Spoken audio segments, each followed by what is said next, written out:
Welcome back to Real Talk Realty Podcast, everybody, where we put the real in real estate. You're with your host, JD. And Gabby. And Louie Namath. And we have my good friend, Dave Mcsherry, here with Veterans Remediation. Hey, Dave. What's going on, buddy? But before we get started, this episode is brought to you by Raw Panda Organics. As you can see here, we have it set up at the table. Raw Panda Organics is dedicated to enhancing the natural beauty and confidence of every individual through their all-organic supplements. They source their ingredients from the most regenerative, microbe-rich soils, ensuring that their products not only nourish your skin, but also honor the planet. Their commitment is to cultivate a sustainable relationship with nature, taking only what we need while giving back to Earth. By promoting healthy, confident humans, they aim to foster their health and perseverance of our planet and its soils for generations to come. Join Raw Panda Organics in their mission to create a harmonious balance between personal wellness and environmental stewardship. The world deserves you at your best, and you deserve the world. Be not afraid. 1% better every day. Love and respect, Raw Panda Organics. This smells good, actually. Oh, yeah, we're going to put it on before the end of the episode. This is Put really it on Yeah. now. Listen, I use it on my mustache, and everybody compliments me for its shining and its volume. It makes put it on after the shower. It's all over my face. It's amazing stuff. You got to try it. But it's for skin. It's for skin. It nourishes your skin. It nourishes your skin, and you can put it anywhere. I put it on my ashy elbows last night, and it helped out and did wonders. Wow. Yeah. I cannot wait to try this product. And also, you can find this product over at Ageless in Hagerstown. And shout out to Emma Fonte, who is an amazing wife and supporter of our friend Dane Fonte, who started this company. He's a great guy. Love him to death like a brother. So please check it out and let us know what you guys think. All right. So mold remediation. That's what we're here to talk about. All things mold remediation. So Dave, what do you got? Tell us a little bit about your company. Where did it get started? Should we start this thing on how the company began or how I got into mold? Or a little bit of both? Let's do a little bit of both. Okay. Did mold find you or did you find mold? What happened? Mold found me. I would say that. So if you guys want to backpedal all the way to the beginning of this thing, I was doing escorting for the FBI at the J. Edgar Hoover building, and I absolutely hated it. I'd been in construction my whole life, college, all that stuff. And then I just got into not liking being in D.C. all the time.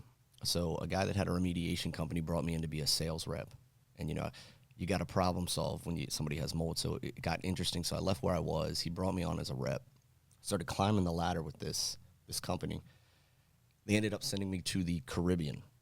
So they said, do you want to go to the Caribbean for a month or two? There's a big project we need you to look into and just kind of maybe just be a technician while you're down there, but assist. So I got involved with it. And it was for Mr. Buffett, Jimmy Buffett. So I was down there for 3 months. It was a project of his. We ended up solving this problem. But while I'm down there, my girlfriend at the time, who's still my girlfriend, 12 years, shout out BK, she flew down a couple friends, and we were all kind of hanging out at a restaurant. And this person that she brought down was a regional for Planet Fitness in Maryland. Okay. So she says, we have this problem that needs resolved with a lot of dust on our ceilings, our HVAC systems, everything. There was a traditional way to do this. So on pen and paper, we kind of doodled it at dinner. She took all this back to their headquarters, and they asked if I could do 3 of these things. So when I got back from the Caribbean, we did 3 of those things. Complete disaster. It was bad. Like, we did an incredible job, but it took forever. There was no money to be made in it, nothing. Right. So I'm like, well, that's dead in the water. Well, I get a phone call. They're like, can you do 30 Planet Fitnesses? So we went back to the drawing board. I'm still with this company that I was with. And I was like, maybe there's something here that I could kind of design to do this for them. Strictly at nighttime, in and out in under 10 hours, and just do this HEPA sanitization of their ceilings and HVAC. It was a hit. We now have 600 across the U.S. that we take care of. And these all started with Planet Fitness. But remember, I was still a mold remediator. So I left my company, and then we have like daytime divisions of mold remediation. But at nighttime, we're just taking all the dust and debris off Planet Fitness ceilings throughout the entire United States. So locally, we do remediation here, which is going to be tailored to you guys because realtors have a mold problem occasionally. Absolutely. So mold found me. So when someone's hiring a mold pro, what kind of credentials and certifications should we be looking for to make sure, that they know what they're doing? I thought about this. I would say just do your own homework when you're talking to a technician. So obviously you can hop online and see 100 bad reviews about somebody that might have 1 million good reviews. So how do you gauge that? Right. But there are certifications to be like NAMP certified and things like that we are. Look at their BBB rating. Oh, yeah, always that's say always that. a good one. You can always find out a lot about a company with the BBB You rating. get that A+ rating. It's actually tough to get the A+. We have it, but once you get that, I would say you've got tenure, and they show how long you've been in business. I would look at that. Somebody that's BBB 10 is like years. the Rotten Tomatoes of the business world. Yeah. They're pretty hard Yeah. to please. I like BBB. Yeah. I Well, never liked I Yelp would and too all if that you were other an stuff. A+. Yeah, I we mean- got an A+. Well, it should be that way, right? I mean, Right. it can't be that easy to get a good rating on BBB. We always had That's an true. A, and then we got that plus, and it was like, Nice. Certified. I got the plus. So every industry has wild stories. What's one time you literally saved a real estate deal from mold remediation? Again, we were talking about this earlier. I would say it's every other day, because with remediation and real estate agents, you have to close on a certain date. So if someone pops mold or a seller or buyer has a problem, you have a timeline to either test it or figure out what's wrong. So I would say every other day that you have to meet a deadline for the realtor, so they don't have to push closing. Because if you push closing, you got banks involved. Yeah. You got a person moving his family into a house, kids, everything. It's insane when you buy A lot of moving parts. or sell. It's awful. Yeah. So mold popping up along with everything else on an inspection report, right. I would say you'd be nervous about, because Absolutely. every day is a timeline. We have to close on Tuesday. Can you at least get labs back to say it's good or not? That's like probably half the problem, I would think, like getting the labs back. Get it like, It takes about 72 hours. You Yeah. can rush it for 48, but they charge you, because we use an independent lab, third-party okay. lab. You have to. So you're sending it out. Where do you send it? IMS Labs. Okay. They give you a 22-page report. So I don't know how you want to go down how to figure out mold for you guys, but I almost think that everybody should test their house when they move in. Why not? If it's $75 a test and you only necessarily need 2. Yeah, Right. we test for termites. Yeah. FHA requires it, Yeah. right? Why not mold? You get Right. a list of, it's 150 different variants in your air, and you could see what's in there before you move in. Right. So you would just know. I was just thinking about this last night when I was thinking about this podcast today, and I was thinking about how everybody, when you buy a house and you're not cleaning the ducts or any of that, you're just kind of inheriting like all the filth from the potential, the From homeowners. grandma and her 8 cats for 30 years. Yeah, exactly. Let's not go there. We were talking about this. I was telling someone the other day, do you know that Lisa and I have never, ever owned a resale?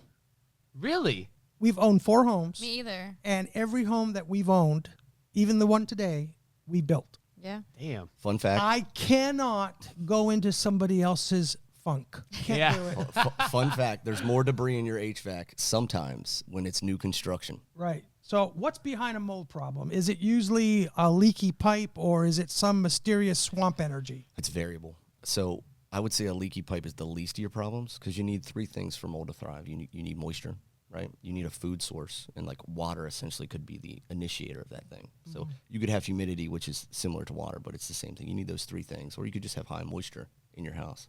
So as I saw, like one of these questions would be, how do you prevent the mold? If you don't have mold, how do you keep it out of your house? You could keep your relative humidity under 40%, and it's a good start. Right. Like it's a really good start. Especially Airflow's in key. places like Caribbean. The Yeah. Caribbean, Florida, Yeah, right? that was wild. That project was insane. 3 months in the Caribbean for him. Wow. It was. So you're saying keep the humidity level below 40%. You should. So how do you, is that a thing? Like, is there a reader that people should have in their house? I always recommend like April Air. Somebody Okay. like that. They're expensive, which sucks for everybody. Yeah. But What if is you- April Air? It's essentially like a commercial dehue for your house. Keep it in the basement. I keep mine in my basement, and it keeps that whole sub level below 40%. I make sure my sump pump's always operating. I'm in a wet area. It's Maryland. Yeah. But I keep it in my basement, sump pump system operating, your alerts if something goes wrong. But and then never put, I was going to tell you guys this, never put cardboard in your basement. People put their boxes in their basement. Yeah. Put it in plastic. Really? Ah. I've never heard that one. Keep metal down there. Yeah. It loves, so the 3 things mold loves, it loves the back of your insulation, the back of drywall, well, that's your whole house, and then cardboard, anything organic that it can eat. I didn't know that about mold. I didn't either. That it's organic and it eats. Well, we were talking about testing, right? Yeah. Yeah. So I was going to use this example. It's kind of like, say your kid eats his banana and leaves it in the couch for 3 days. You find it 3 days later, Yeah. right? There's going to be a fungus on it, or like a mold. It's not always toxic. And that's why when realtors kind of lose their mind if somebody says mold, it's not always toxic. Yeah. So you don't have to treat it like it's toxic. Right. So not all mold is bad. It's in everything. It's in the beer. It's in when you go outside. You just That's can't have it in true. your house. Some level of fermentation. Yeah. Right. and- You just don't want the 2 bugaboos. And, you have Penicillium aspergillus and Stachybotrys. If that's on a lab report, you have an issue. Is that like a fancy word for black mold?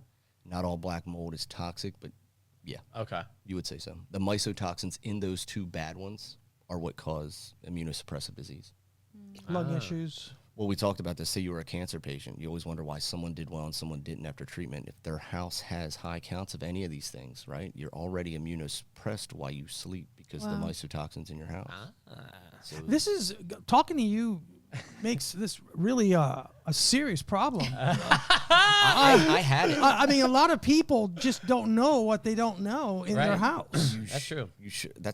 I was gonna just push. There's simple ways to do it. We talked about relative humidity, all these things, and I was gonna really push the duct cleaning because it's essentially a huge problem with airflow. Like your house, the humidity, airflow, keeping it at a certain temperature, and if it's not operating properly, your filters aren't changed. You don't have the leg up. You have a dehue, clean ductwork, clean filters. You have a leg up on the keeping that ecosystem in your house in check. Right. People say a lot like mold removal, right? And you say mold remediation. So what's the difference between the two? We say both. Oh, okay. Let's So are they the let's same? give a good example. You go to the doctor for a headache. He's going to treat it with Tylenol or ibuprofen, something. He gets rid of your headache. Okay. But another doctor might be, did you drink water? Right. Are you hydrated? So remediation is that. Mold removal is seeing the problem and taking it out. But you didn't treat why you got mold in your house. So it'd be like, for example, I've seen instances where, like, say a listing or whatever in the basement, at some point they get a little bit of water in the basement, and then along the walls there is mold growing upwards, and then I've seen them just cut the drywall out. 2 feet above and below the last spot of mold. Okay. It's a good. But that's just removal. Yep. That's not remediation, because where's the water? That the remediation would be finding out where Sometimes the water's removal is okay. Maybe there was an incident isolated. just an isolated. Yeah. I would say testing is so important. We test beforehand and after to make sure the counts are going. Oh, that's And that comes into price. It's everybody's question. And of you're pricing. basically taking a sample. Don't you like taking like a sample of the sample. air? Yeah, it's the air. You use a micro 5 vial. You ship it off to the lab. They give you the the results. actual air in your house. The air. You can do up to 800 square foot with ours. So if you want to do a couple rooms, it's still $75 a test. Remember, that's lab fees. We show up for free. We just, you bank on, someone either does or doesn't have a problem. But we show up for free, do the test, you pay the lab fee. It sounds like basically if you're a realtor, you're out there, you're touring a house, and this happens all the time because, like you said, this area in general, being in Maryland, basements, a lot of mountainous territory, water runoffs, things like this. So when it happens, it just happened to me this past week. I went down to a basement, and they were like, yeah, this smells like a basement. And they're like, the basement, what they mean by smells like a basement, they mean it smells like mold. Like, how could a realtor, is that kind of like, use your nose. Yeah. You leave your car window down. It smells different in the morning. Yeah. But is that the only sign? Like, as a realtor walking through a house, do you have to be able to smell something? Look at the grade of the house. Like, if it's up on a hill, you got a good shot. There's good water runoff. Look at the gutters. Is there drainage, anything? You walk inside, you're walking around, you're looking. One room smells a little different than the other one. Look at the basement walls. You can always floors. tell. I use my nose. I come out a wreck when there's a bad house because I'm subject to it and all the time. So I can walk out and be like, this house has something. Right. And it just irritates me when I walk out because I'm sneezy and everything. And that's the thing with back to duct cleaning. Everybody with allergies or anything that's like you're hyper allergic to something, it could be in your ventilation system. It's just circulating. You got a spotless house. You got air filters running. Yeah. But it's all in your ductwork. All right, so I have one for you, okay? So I had an open house recently where my clients, they have 2 cats, they have a dog, and this lady walked into the open house. She was like, I love this house. I really want this house to work. And then she rounded the corner, and the cat's head was poked out from the side of the bathroom, and she was like, oh, no, I got to go. She goes, I'm highly allergic. Like, she was freaking out. And so I'm like, what, is there anything, like, I know you got to replace the carpets, do paint and all this, right?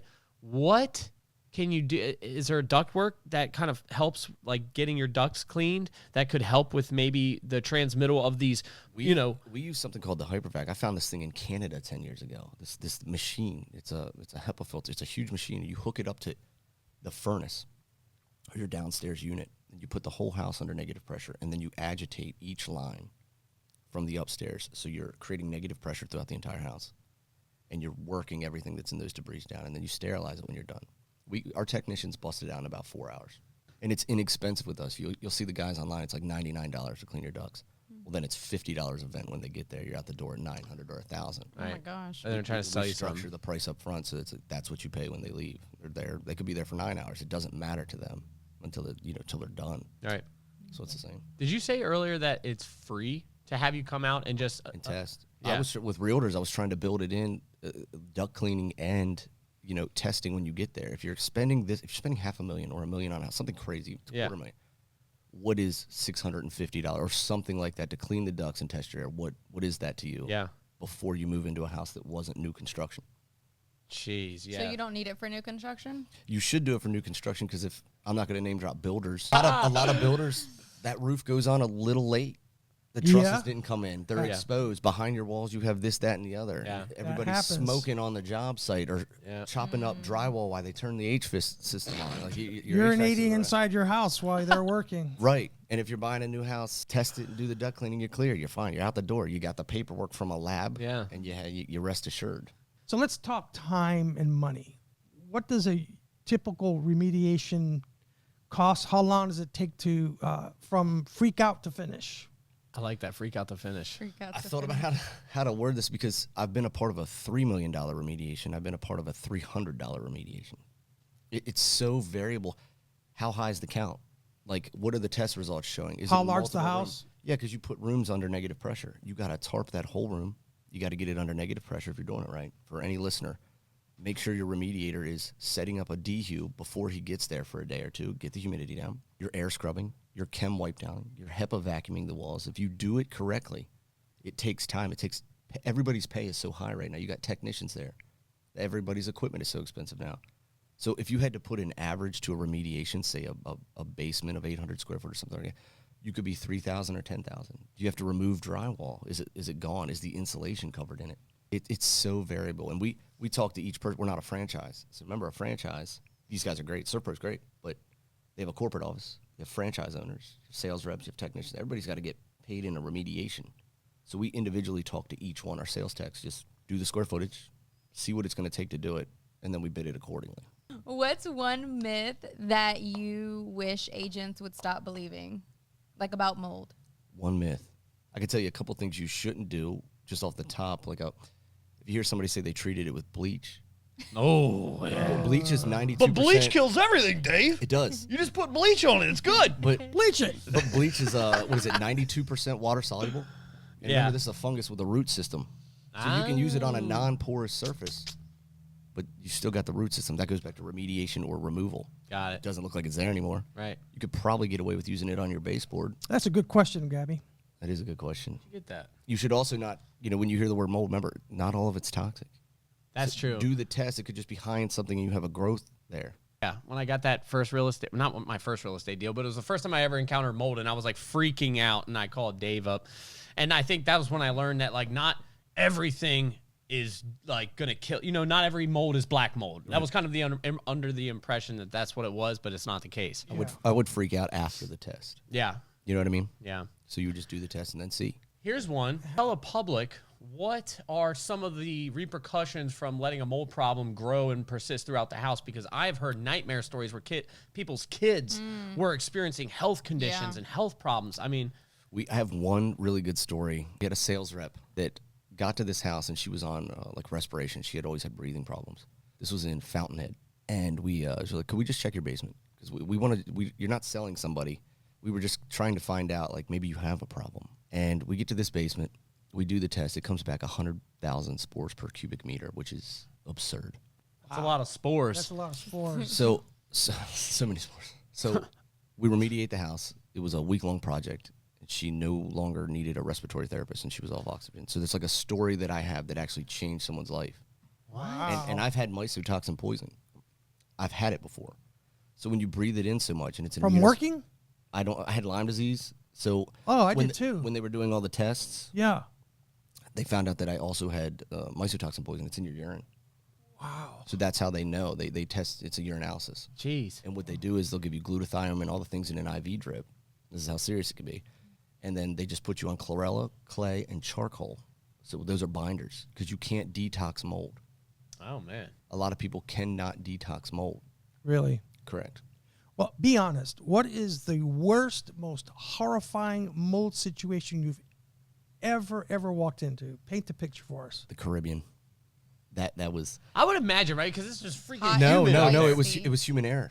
So you've got this $100 million site. I don't think you can give away the client or what the project was, but someone installed a commercial bathroom fan in a bunch of timeshares at one point in time. And it was creating negative pressure in the timeshares when all the doors were closed, pulling ocean water moisture up behind the walls. Oh, man. So how did you guys figure that out? That was me. I don't quote me. I want to say it was. Yeah. So I'm sitting there, and somebody number two'd in the bathroom that wasn't supposed to be Oh, in a gosh. contained room. I was in there in a full chem suit, and he closed the Dave's door. just hazmated up. Yeah, he turned on the fan and shut the door. And I was using like a powder. I think it's tetrachloride. We have to look what it's actually called. But I threw the powder up, and it went right to the bathroom. So we saw how much negative pressure from that guy using the restroom, turning on the fan, because nobody thought to turn on the fan. It's a closed room. We're trying to do tests. Wow, jeez. So Not crazy. the back of the walls looked like poison ivy was growing, but black. Ugh. It was terrible, and they spent a fortune just to fix everything, and it was brand new. Not one person had ever been to it. I hope the builder took care of that, Bill. The litigation on that, I got a glimpse of who had to front everything, because we weren't just down there. Not that company I was with. You had people doing professional dryouts under commercial buildings in essentially another country. It's a part of the U.S., but it's like, you know what it takes to get equipment to the Caribbean? I do Right. actually. It's just like, it's impossible. yeah. That's insane. That was probably the worst thing I've ever seen. And a couple kids being really sick. You do feel like Superman in this job sometimes. It's dumb. It's mold. You think it's dumb. It's like it's just mold. 90% of the time, it's actually not, Yeah. because you got sick kids, hyperallergic to everything, and then maybe you do some duct work, something Yeah. simple. You do it as inexpensive as you can for somebody, and then you find maybe it's worse or not. But a little girl that had it behind her walls where she slept in her bedroom, new house. Wow. I can speak for a lot of realtors. It's amazing to me some of the houses that we walk into that are up for sale, that we take customers to look at the house, or people that have houses they want to sell and list them, right? And you walk in and you wonder, how are they living in this house? All right. Yeah. I remember specifically one day I went to show a house, and I got in my car after the showing, and I was on my way home, and I could not get rid of the smell of the mold. It was in my hair. It was in my clothes. You were turning into the mold. Yeah. Well, for a realtor's sake, don't say mold. It's microbial growth. Microbial growth. Don't Micro- scare anybody. Guess it's microbial growth. Yeah. That's a lot less scary. I would say. I Yeah. would think it switch sounds to more that term. It depends on how many movies you watched. Right. Yeah. Go microbial growth. All right. There we go. Microbial growth. There you got it. I love So it. you do both commercial and residential. We're 70% commercial for our big clients like Planet Fitness. A quick note on that: Planet Fitness, like groups like Black Duck, Ohana, National Fitness Partners, not Pizzazz, just bought by National Fitness Partners, the Hamilton group out there. These guys spend a fortune. Think what you want about Planet Fitness. Like maybe you don't like how high their weights go. They spend a fortune to make sure their ceilings are clean. Wow. I mean, the people that I work with. Well, up there, clean air, like we talked about before, my clean God. air makes a huge difference. Yeah, hang on a second. I We have a pull 22 pounds of human skin off their ceiling, a cleaning. They Oh paid. my God. So my question to you is this typical of just a gym or a fitness center, or does it have? We focus on Planet Fitness right now. Our template is built for them. So people like, up north with the Black Dog, you got Sam Young, Jared, Corey, all those guys. They are focused on how clean these gyms are. Yeah. Or Low Henry in Maryland, and those groups, they care that much that they pay what they pay to clean these ceilings and the floor. You know what I mean? We don't do floors or anything Right. like that. So they're removing all that human skin from the gym and their That's insane. HVACs. Remember I told you that I've never ever built or never lived in a resale? That's true. That's the reason. So with a few minutes left that we got, Dave, tell us, so somebody purchases a home, resale or whatever, they want to get a duct cleaning service done, or they want to test for mold. What is the best way to reach you, and how to get that process started? So I would go to the website and just review what you think you need. And, you would go to www.veteranremediation.com. Awesome. We don't do a lot of social media posts and Instagram because a lot of people don't want you to see what you're doing. We have unmarked white vans. We get in, we get out. We're not blasting, we're out front of your house and you have a mold problem.